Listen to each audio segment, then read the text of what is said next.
Hello, and welcome to a new episode of the Digital Innovator Circle podcast. Today, I have a special guest, Vince Loffredo, and he is currently the Chief Learning Officer at the American Society of Anesthesiology. He's also a president of the Alliance of Continued Medical Education, popularly known as the Alliance, and he's also the vice chair of the ACCME. This is all to say that Vince is a recognized strategic, innovative education leader in the space and is a prominent voice in the space. And today, I also wanted to share that the way we met, it was pretty clear to me immediately what he does and who I'm speaking with. It was a panel at the CMSS conference about 2 years ago that he was chairing. I was in the audience, and I made a few comments from the audience, and we started to kind of interact, like the two of us. And then we had an hour-long conversation after that. And one thing was clear to me, that we share passion for advancing education, oftentimes through technology nowadays, but in many other ways, the passion for really amplifying the impact of medical education. Since then, we had many different conversations, and we, as Evermed, started to work together last year. It was around May time where we started to work together and launch ASA Plus, a Netflix-style library for on-demand content, which we will talk about today as a kind of case study. So Vince, first of all, welcome. Really glad to have you here, that we'll have this conversation. Thank you so much for having me, Bozi. I'm excited to be here today. All right, great. As I said, we'll talk in the context of a case study. So what I'd love to learn a little bit more is you were relatively new at the ASA at a time, and I was wondering what the situation was, what was happening in the organization that led to this idea to approach new ways to deal with the education, as well, starting with conference recordings. Yeah, great. It's a great place to start. Actually, when we met, Bozi, I was actually with another organization at that time. So I was still with the American Academy of Family Physicians, but I had moved after we met to ASA. So your whole point of this being coming into a situation and evaluating and trying to better understand the landscape of our programs at ASA was really instrumental at the very beginning. And, one of the things that I noticed first off was that we really needed to establish an educational strategy that was focused on continuous engagement with the learner and also outcomes based. So we spent the first year really trying to reshape our organization to have that focus. We wanted to have, in addition to that 365 continuous engagement and learner focused, it was also to be mobile first. We wanted a mobile first strategy. So the ability to do all of that, to integrate, as you mentioned, from a streaming like a streaming platform would do, from a computer to a device seamlessly, was going to be important to us. We were looking for those ways for users to gather all of the content in one place. We were very disjointed at the time. We had a lot of really great products, but people didn't have a really uniformed way to get to them, especially our video products. So when you're trying to create a 365 or a continuous engagement model, and what is that? I need to go talk about that first before we can get into where we're going with Evermed. It is the ability to say that when you go to an annual conference, we've for so long have been in the realm of saying, thank you for coming to our annual conference. We'll see you again next year. And what we want to do is say, welcome to the annual conference, a 1-hour session to talk about this very deep clinical aspect is not enough time. We haven't even begin to talk about how your practice relates to that clinical environment. So let alone the ability and the need to continue the clinical conversation, we need to tie some of your practice-based information to that. We didn't even talk about how to bill and code for that. So how do we do that? We do that by keeping the learner engaged throughout the year. We leverage the annual meeting to be, or conference, to be the kickoff of that conversation. That's what we want to use that for. So we wanted to create a content library that continues that conversation. So the challenge that we were challenged with was really to coordinate our content with the ability to expand. part of the challenge that we had too was that our library at the time was not our own. So we had partnered with a third-party vendor to sell our on-demand product. Unfortunately, that vendor was overpromising and underperforming. So we knew that at the end of that contract that we wanted to do something different. And that's where our conversation came from, Bozy, and how we got talking is how do we leverage? And one of the things that I think about all the time with education is how do we leverage what we're training a consumer to do in their natural environment outside of their work or learning environment? And you so poignantly pointed out that, there's Netflix or streaming services that we leverage, that we've grown accustomed to use to getting our videos and our movies and our TV series on demand or bingeable that I could sit there and just watch one episode after another. I don't have to wait a week for the next one. So how do we leverage what we're training people to do naturally and daily into how we provide educational content? And I know you like to use the term Netflix. I like to use, if we're going to pick platforms, Disney Plus. Why do I say the difference? Because Disney is, for me, is one of those things that if you think about it, if I pull out any one of those platforms within Disney, Marvel, Star Wars, Disney itself, Pixar, Nat Geo, Hulu, ESPN, all of those could actually be sold independently by themselves, but collectively, together, they are stronger together. And it gives the consumer ample library of content to consume for hours and hours. And that is the essence of what we're trying to achieve by leveraging the Evermed platform into our educational ecosystem. And it's actually going to be the center point of our educational ecosystem. So that's how we got started. That's how we met some of the challenges that we were being presented to us. And then also leveraging what we know in terms of data and information. I work with some great colleagues that I met and present with on a regular basis that from the Council for Medical Specialty Societies, where we really research learner preferences. And it started with our data from post-COVID pandemic time.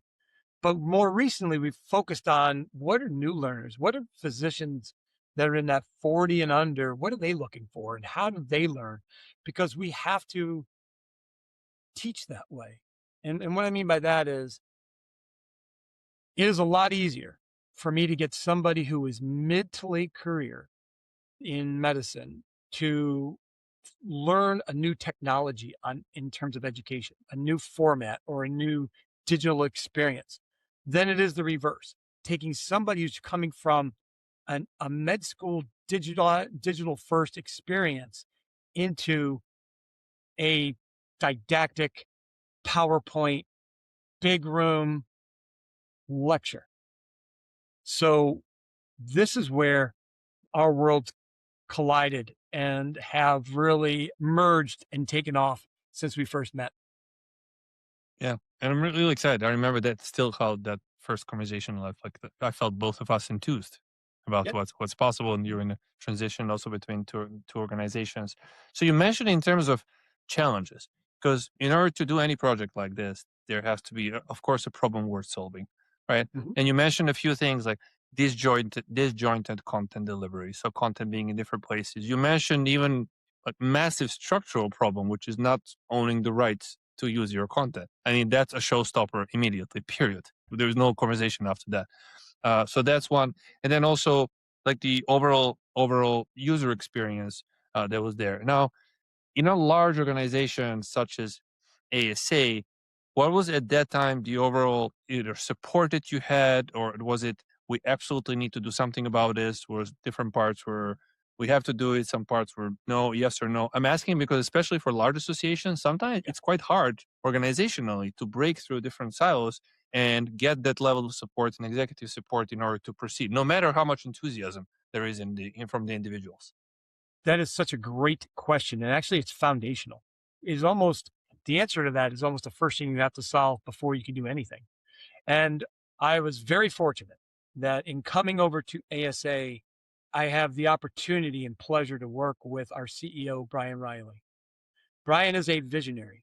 And when him and I talked about coming over to ASA and the challenges that they were facing and how he thought that we were really becoming somewhat stale in our approach. It's almost a wash, rinse, repeat type of just going through the motions. Thanks for coming to the annual meeting. See you again next year. All these I was mentioning earlier. And we had long conversations about my vision and also his need to try and elevate and revolutionize our educational approach. And so we shared the vision together. As a matter of fact, and I don't know if you remember this or know this, but he had seen went to your vendor booth prior to me going to your vendor booth, and we both came back and had this conversation about meeting the guys from Evermed and how we thought that could be a vital piece to our future. And it's ironic, and I'm not just saying that. That was a true story. But it starts with having an aligned approach with decision makers, with the people that, know where you have to go and know how to get there or trust how to get there with the folks that have that vision and put it in place. Yeah, thanks for sharing that. It was really interesting to hear how that happened and the time you're transitioning in between. And I still remember after that the call had with two of you how things started to take off from there. Now, interesting what you said. I want to come back a little bit to that the conference content. I somehow find it sad that scenario of the conference being see you next year. What you said, Yeah. and I think that's a very important point because to me, I think of all the work that goes into preparing the annual meeting. On one side, you had multiple people spending 12 months doing the entire programming, scientific programming, coordinating so many things. That's a massive effort. Then Yep. you have speakers, right? And I happen to know one of them very, very well for the anesthesiology conference. And they spend between 30 to 40 hours based Yeah. on what I've been seeing to prepare, to present, to do the slides, to format and everything. And then all of that gets recorded, which is tens of thousands, sometimes hundreds of thousands of dollars. So capturing. So all this is Yep. massive effort. And then it somehow dies off after like 30 days in some sort of a system like LMS systems, which are great, but they're designed for compliance, not for really day-to-day engagement. They're designed for courses or on some websites plus Vimeo kind of thing. And everything goes away. So it's kind of sad. And I really like how you frame it as how you talk about it as an anchor from which you can develop. If there was a 1 hour conversation, there are many people that would want to have continued conversation about a landmark clinical trial or a new device, a new procedure, a new medicine, a new something, scientific basic breakthrough in research. And it should be anchor and not for the continuous engagement throughout the year and not just one off and see you next year. I think it's just wanted to stress that out, how important it is. Yeah. And just to add to that, Bozy, if you think about it, and I mean, you probably have data to support this too, but within two different organizations, what I noticed was that when we sell our annual meeting on demand, okay, we obviously the day of the week of you're selling like hotcakes, right? Like everybody wants a piece of it. There were sessions they didn't get to see, so they want to buy the whole package. All great reasons to do it. But as you get days and weeks post conference, what do you start seeing with those sales? They start to diminish. When you start looking at when we have a conference in October, by January, sales are almost down to small percentage points to nothing. The consumption starts to wane really quick as the further you get away from your conference. Because why? New information is being introduced through journals, through conversations, and other research that's happening. So it is vital for your relevance as an education provider, as if in our case as an association, to say this is the one place in a conference where you're going to get all of it all at once. However, it cannot stop here. We have to keep it going. We have to keep this conversation going because new things will transpire within the next 11 months. There's more context to what's going on, social context, payer context. There's so many different things that can transpire in what you're doing. Technology could expand. So you have to keep that conversation going. You leverage these starting points. And for us, we have a clinical annual conference in October, but then we turn right around in the end of January and have our practice conference. So those are not just, they're two different launching points for two different types of education, but they can also be capstone places. So as you keep that conversation going, you can capstone it going from like 101 level to 201 level, as I think of the university type education. Yeah. But, taking it to the next level the next year and then continuing the conversation. Yeah. Oh, thanks for sharing that. And then I remember that when we started the conversation, you and Brian and I had a meeting, and then after that, there was a big meeting. There were 20 plus people from the ASA. So, if you still recall some of those conversations, so what is really that stood out? What drove the idea of, okay, we need to unify content, we need to have personalized library, and how did you feel about those conversations in terms of strategy, tactics, plans, things like that? It will be great to share, and especially since sometimes when I talk to a more conservative leadership in a traditional in association, oftentimes the thinking is, oh, we need a new LMS. And then 2 years later, after the new LMS is implemented, the problem is not solved because LMS is great for courses and compliance, etc. So I was curious what really stood out for you, made you think like, actually, this is the right way to go, and this is a different way to deliver the content. So, you're really asking the proverbial age old question, Bozy, which comes first, the chicken or the egg? In a lot of ways, because you bring up the LMS, which is we are currently in the process of looking for a new LMS. And you have to ask yourself, where's your focal point? Where's your future? So as we started to strategize and figure out where we wanted to go, we know that the medium that we can work with, and something that I had told before we even signed on to with Evermed and even had our first conversation, I had told my team that we are a video first organization. We are going to become a video first organization. You say, why video? There's so many other means. You've got e-manuscripts, you've got podcasts that are blowing up and everything else. Well, because from a video, I can create the other two. Through the leveraging and the use of AI, I can create a podcast or a recorded audio of whatever video I'm making. I can take that video and that recording, plug it into AI, and I can get a e-manuscript of what, for those who like to read. So the idea of personalizing what you're doing can start from an infrastructure at the ground level through a video that I can't do through the others as well. So we knew that we wanted video to be foundational.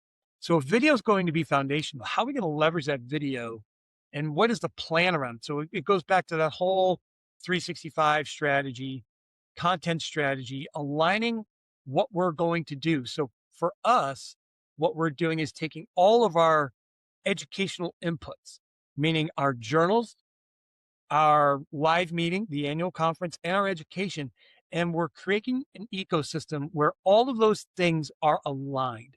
So when a member or somebody from the outside comes in and says, what information is ASA providing this month? It is coordinated, something we didn't have in the past. That the articles that you're seeing in journals are aligned with the education, that's videos that are being presented at the same time. So that was where our conversation went and where we wanted to go. Now let's go back to the chicken or the egg. So by doing that, we wanted to start with video. We wanted to start with a partner that could help us expand our library quickly. So how do we reach more people? How do we get out? Think about, again, let's go back to some of the things that I harp on, which is what are we training people to do? Think Twitter, think TikTok, think any social media platform where people are going to get quick information. You want to know how to fix a light? Get on YouTube. You want to hear what the latest thing's going on? Get on to Twitter or TikTok or wherever you get your information from, because you want it quickly and you want it immediately and you want to be on top of things. So we wanted to start with that medium. We wanted to give it that video medium. And what we're doing is we're saying now, as we go into the RFP process for our LMS, and I had this conversation not but a week ago with a couple of LMS vendors who approached me at the Alliance annual conference, and I was very clear that we are a now Evermed-first organization. That the LMS will have to speak to Evermed, and the reason that we have to do that is that our overall goal of being an educational strategy mobile first means that we have to provide a user experience that is unlike any other. How do we provide when you have an LMS that's with one organization and a video coming from another organization? How do you provide that ecosystem so that when the member themselves gets online and says, I have one click to go and get everything? That's where we're going to create.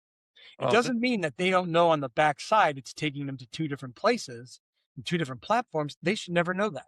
They should be able to get into one ecosystem and be able to get everything they need there.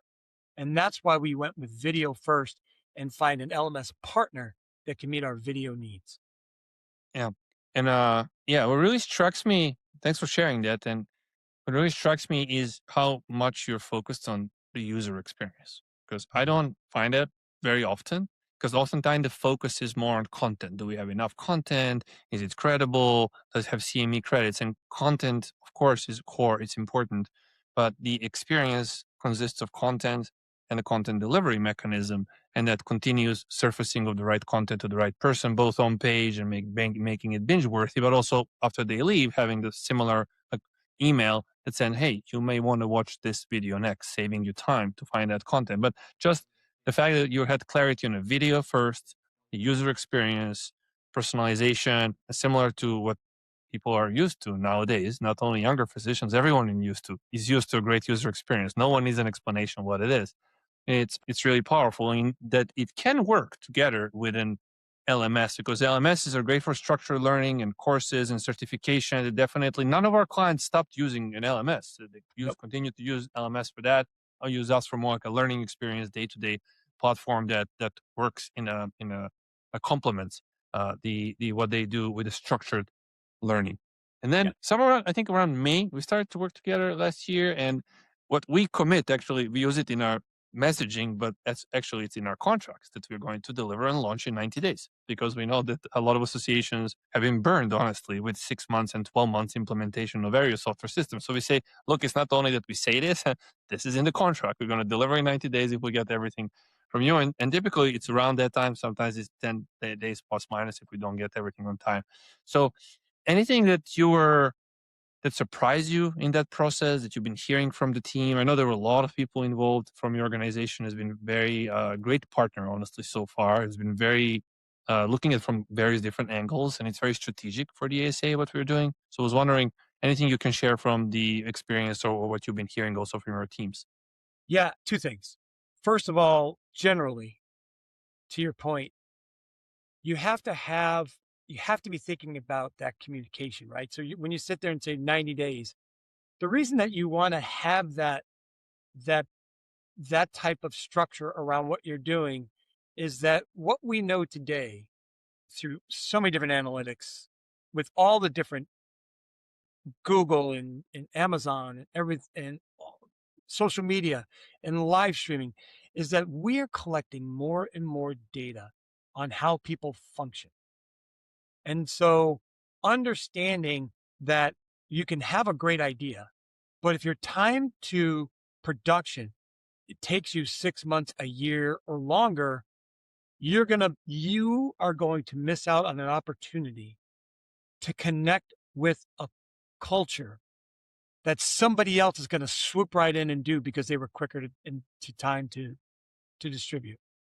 So I always have this sense of urgency of trying to get things out faster and to do the things that we need to do to get there quickly. So we had to make sure that our infrastructure was set up before we could sign that contract, before we could get into it.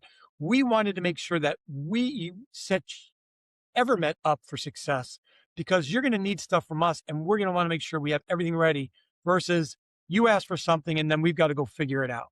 So going into it, understanding what is needed to get where you need to go to get to that 90 days was instrumental in all the pre-work that we did.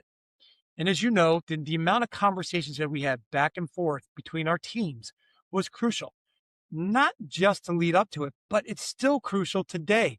We meet on a regular basis, once a week, to go over what's working, what's not working, what's the next steps of where we're going. So ultimately, it comes down to communication. And Evermed has been excellent in their communication back to us. We have asked for some really interesting things, I think, at times, from give us a 3-minute video that we can put up at the annual meeting to, hey, we're going in front of a board and we need to be able to show them what we're going to do. Evermed's been extremely responsive, and we've had some really good feedback from those that we show these things to. So it's that kind of communication and understanding and partnership through collaboration and guided discovery. I tell my team all the time, Bozy, we're going to push Evermed to their limits. I think you as an organization have been really on the cusp of something big, but no one's ever pushed you to get even bigger in terms of what capabilities this medium has. And I continue to push you today, as I know. Yeah. And I appreciate that. And I think I think the initial enthusiasm, energy that I Yeah. mentioned, I think keeps growing and growing and growing because now we started to work together in the meantime. And one thing I must say that I really appreciate, and I said it also to both your CEO and chief membership officer when I met them at the CMSS meeting like three months ago. ASA is a large organization, and oftentimes it's very hard to get people to row in the same direction. I feel like with this project, with really many different constituents from many different departments, from often 20 plus people during the first 90 days of getting to the launch of the platform and everything, I feel like there was a very collaborative, very like clear vision, everyone rowing in the same direction, very strategic, connecting to other parts of the overall strategy. And I made a point to both of them that from my angle, working with like different organizations, and my organization, seeing how that works, it's very rare to see a very large association where people are aligned, low ego, collaborative, results driven, and know where they're going. And then when they start to push us, quote unquote, actually in a positive way, to say, hey, have you guys thought Very of this? positive way, Yeah, very positive yeah. way. Yeah, have you guys thought of that? I think this is where we, as primary technology company, this is where we want to go because it's a new feature-led development where clients and end users are coming with their different ideas and use cases. This is the best way to continue to refine and develop a product because it's informed by what's needed, not by one person thinking, "Oh, maybe we should do that because it looks good." So I continue to appreciate that. So Yeah. please keep doing Always, that. always. And Uh, look, the byproduct of that is we're going to launch with an app. That wasn't something we originally talked about when we set this true. all up, but we started challenging each other in terms, and again, in a very positive way, of what could we do? What could this look like? How do we maintain this whole mobile? And you responded and are delivering, which is huge, huge to the success of what we're trying to Yeah, accomplish. 100%. I think the mobile app for iOS and Android bring these additional abilities, which will drive more engagement and also unlock more revenue. But ability that you will always logged in, you can download even when you're on a plane and watch and have push notifications to drive personalized notifications again, not just blast. I think it's really powerful. And then talking about the results, I have in front of me some of the results pulled up from my team. Also ask you to comment on some of that. Also, specifically, sometimes I get asked the question, do we have enough content? And in your situation, you had a constraint. You couldn't use last 3 to 5 years of content because associations often use that. You started with, okay, have a clean slate. I need to start from somewhere, have a big annual meeting and another second annual meeting, and then other types of libraries. I'll start with that. And even with one or two annual meetings, one bigger, one smaller, you're already, and I'll share some of this my team pulled like yesterday, put out, do you have engagement? And just want to clarify that because engagement is a little bit of an abstract word. It means different things to different people. The way when we talk about engagement, we mean how much time do people spend watching or viewing, if it's video, audio, PDF, so viewing, and how often do they come back? And we often talk about, okay, what's the average view time per user per month? Because that metric is a very, very hard metric. So what I've seen is so far that, and this has been since September, so it's like 5, 6 months, it's 11 hours per user. If you divide that by 5 months, that's a lot of watch time. That's Yeah. 2 hours per user per month. Also, average videos watched per user is 9.2, which is again, and it's like mainly one conference and one other source, and of course it's going to grow. So I was really pleasantly surprised. We see very good results. This is in a good like top 20%. And it's interesting. Oftentimes we ask associations, well, how does it compare to what you had? And oftentimes it's very hard to find the metrics. Oftentimes we hear, well, only 5 or 10% of our content ever got watched in the past. And now we're getting most of the content watched and watched repeatedly. Apart from the engagement, I'm curious from your level, being in the C-level position, I have some more metrics to share, but what are you hearing from your team or from end users? And sometimes doctors actually send emails to the executive staff. Yeah. So we've had nothing but positive feedback from the very beginning. I think some of the things that have helped with this is that we do have a structured approach to get people engaged. What does that mean? It means that we have moved from these, you think about what somebody gets when they buy an on-demand product from their annual meeting. What are they going to get? They're going to get 100 videos at an hour long, which is great. Good content. What we do is that we have taken those 3 segments or 2 collections that you talked about, our 2 different annual meetings right now. And what we're doing when we launch in May is going to be a 3rd collection, which is our ASA originals. Those are the conversations I mentioned earlier that are going to move from those annual meetings into new original content that is continue to learn content on those topics. Now, why is that so important? It's important because when we do the continue to learn, we can ask an educator, a faculty member, to speak about a topic for 40 minutes. And we can break it up into 10-minute chunks. And by doing so, we can get them into that Netflix style of learning by saying, every Monday at 8 a.m., we're going to launch the next portion of that series. So in one recording, which we could do at the annual meeting now, after somebody's off stage, bring them into a room, record them for another hour or so, and then break that up into smaller chunks and say, now I've got another whole month worth of stuff to release. So that, I think, is what's helping with the amount of videos to consume. The other thing that we're doing is, they want more content outside of just clinical, what we're hearing. So one of the thoughts that we're doing is we do a lot of work that's just not, for lack of a better term, sellable. So when you talk about advocacy, you're not going to turn that into necessarily a CME product and then go sell it like you would a clinical piece. So what we're doing by leveraging that is now we're creating a schedule where we have our lead people in DC recording once a week, a 5-minute, 3 to 5 minute piece about the work they did on the Hill for that week. So what does that do? By us being able to upload that into a collection, into a playlist, now we have things that are going to drive. Why are people members of a member society? Advocacy, education are 2 of the biggest things. So advocacy can be the driver, the content for advocacy can be the driver to the content that we're doing educationally. And so for us, just even having the data that you're supplying is so beneficial. With our last vendor, I told you that we ended our contract with, we had no idea. We had no idea what consumption was.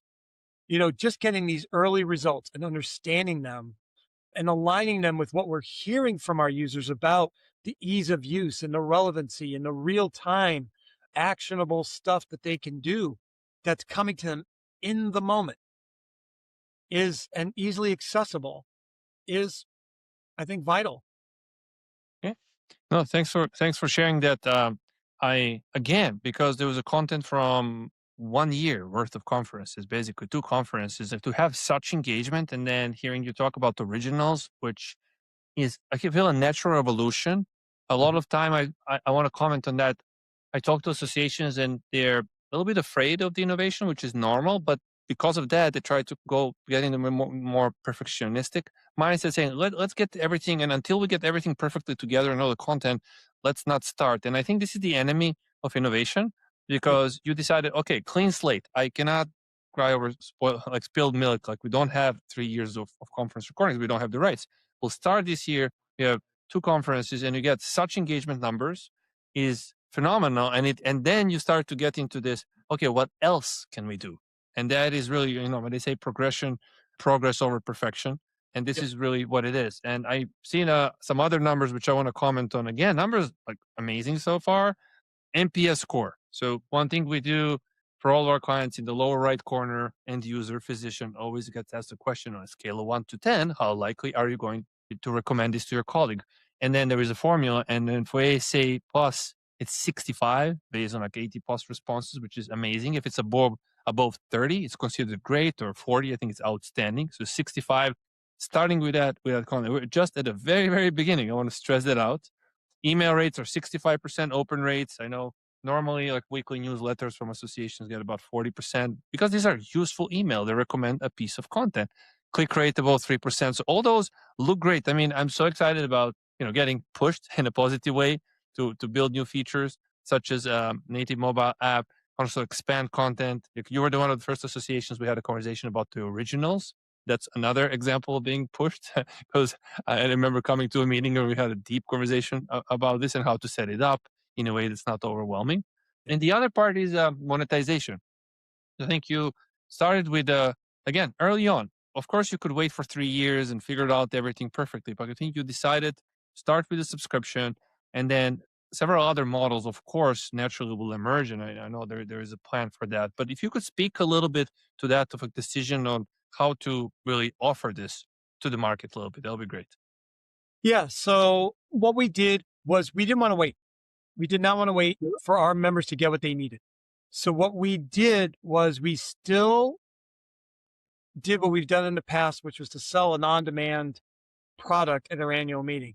The only difference was the on-demand product now is our Evermed product line.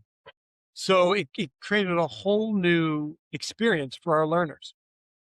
And really what we're doing is we were trying to buy time to get us to our launch of our subscription. Our subscription is going to be a subscription that is starting out with our video from the annual meeting that I just mentioned, and the last two of our meeting practice based annual meeting, which we call Advance. So having those two to start, and now getting our collections going, our own originals going of that. When we launch, we will have a beginning level of number of originals, but we'll have all of this context into one. Three big collections going into one for the consumer. So going from selling it independently, so selling our annual conference as an on-demand product, and then our practice on demand annual meeting as its own on-demand product, taking those two unique things and combining them into one and adding into the originals that keep those conversations going is where we're launching.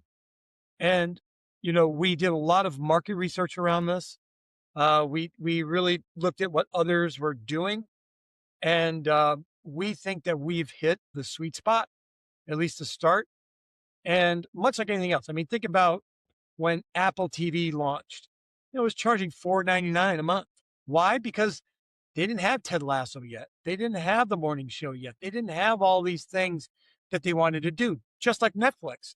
Netflix owned the rights to a lot of the Disney work before there was Disney Plus, because Disney saw Netflix as a medium to get their own stuff out there.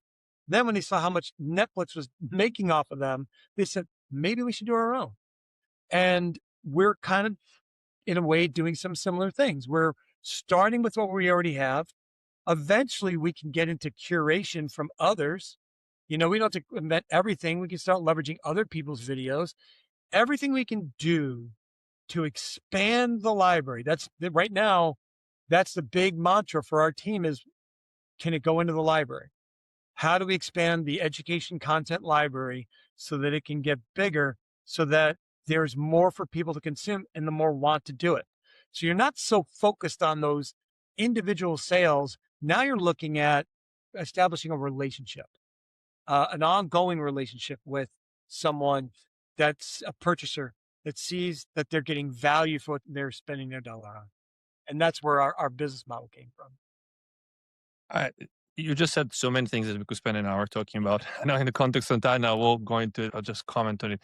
The Yeah. first thing I'm hearing from you is consolidation, and that is really powerful. And I oftentimes, when I meet an association for the first time, I say, look, whether you work with us or not, please consolidate as much as possible of your on-demand content. Like courses, okay, stay on LMS, conference recordings, webinar libraries, podcasts with CME credits, any video libraries, oftentimes in surgery, there are a lot of video libraries. Like, just put them in one place so people don't need to pull their hair out to find the content. And I think it's really powerful. And you mentioned relationship, the word relationship.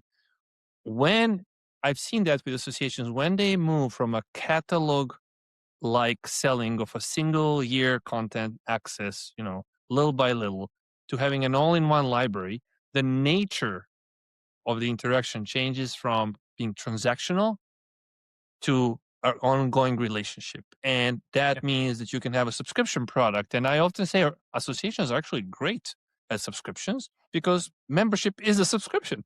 And so Yep. member associations know what does it mean to have a relationship or should have this transaction. So I think it's extremely powerful. This just idea of consolidation and a subscription and doing it as soon as possible with that sense of urgency that you are talking about. And the second point is this expansion of a library. And this is where I think progress over perfection is because you started with what you had, and immediately after the first result, you get momentum. And now suddenly conversations are not anymore, oh, we are locked into different systems. We actually are stuck. We cannot. We are now discussing how to grow from here, how to build even bigger momentum, how to go from not like how do we not lose or keep membership keep status, so how do we win? And I think going from that to that mindset is really powerful and is a natural kind of evolution once you like do the first two steps. Which brings me to the question for you, toward the end of this conversation, which could last much longer. Not everyone in the space is naturally innovator and wants to try new things and push forward. So what is the advice that you give to peers when they're thinking on how to modernize education, unlock new revenue streams? Because I feel like that's on everyone's strategic priorities, but not Yeah. everyone is doing it. If you're in a member society like ours, your whole foundation is built on membership. And so you have to understand membership first. So whatever model you're creating, you need to understand the member. And I'm going to pick solely on those that are member societies for the moment, because that's where our wheelhouse is. But if you think about it, it can extrapolate to any other line here. We have a group of people that are being educated differently than those who are creating the education were years ago. So the dichotomy between a new professional and a more senior professional is growing exponentially wider and wider and wider by the day. Asking someone who has grown up in a tech age to do something that is more didactic in nature is going to be a struggle, as I mentioned earlier. So one of the things that we do is that we really dig into med schools. My team will speak to 1 to 4 med schools a year to understand from a curriculum standpoint how they're leveraging technology. When you consider that med schools are moving towards case-based, problem-based learning, when med schools are being built, I came from higher education and was part of the University of Kansas Medical Center, where we built a building that was 5 stories tall, 1 story for interprofessional education, 4 for med school. Not one lecture hall on those floors. It was 36 rooms, 68 people to a room, case-based, problem-based learning, heavy simulation. So take that forward. The reason I bring it up is take that forward through residency into early career. Now they're expecting to get that same level of personalized, interactive digital experience because all their lectures were podcasted. So we have to understand where technology is going, how it's being leveraged in order for us to be effective and continue to bring in those new members by giving them what they want in the space that they need it in. And as we all know, that mobile space is crucial. This is a group of people that grew up with cell phones. Mobile first becomes almost a priority or the And do you priority. think there's anything that stands in the way when you talk to your peers that like you feel like everyone is aware, like we should do something for younger physicians, we should innovate, we should do this? Is it Yeah, oftentimes the what do you usually say to them? Because one thing like just go do it, but for most people, they I wish, but I could, and sometimes it stands there. Just wondering what's your kind of peer to peer advice? I'm going to give you two things that I think people struggle with: fear and finance. They struggle with the fear of change and people who will fight some of the change to keep it in a wash, rinse, repeat mode because it's comfortable. Get out of your comfort zone. Understand and know your audience. Understand and know what they're doing every day in their life because you need to replicate what they're doing every day in their life. Do not fear change. Do not fear failure. We wouldn't have 99% of the things that we work with on a daily basis, no matter what it is, if somebody didn't fail the first time trying to get it done right. Don't feel failure. Finance is the other big thing I see is people having a thing. They'll say, that sounds all good for you, but our entire budget is based on these product lines, the way they've been going for so long. We can't just stop what we're doing. We've got to keep those things going. So it's getting hard for us to innovate. Yes, that is hard to do. And yes, that's a reality, but you have to run two runways at the same time. You've got to figure out, and that's why you have to develop a strategy with outcomes. What is your strategy to get out of the rut that you're in doing it the way you've been doing it? You're going to have to run two runways at the same time, and that is going to put stress on your resources. So you have to fiscally plan for possible consultants or other people that you can hire to help you run the one runway while you get the other runway up and running. And you're going to have to think it thoroughly because finances are a big thing.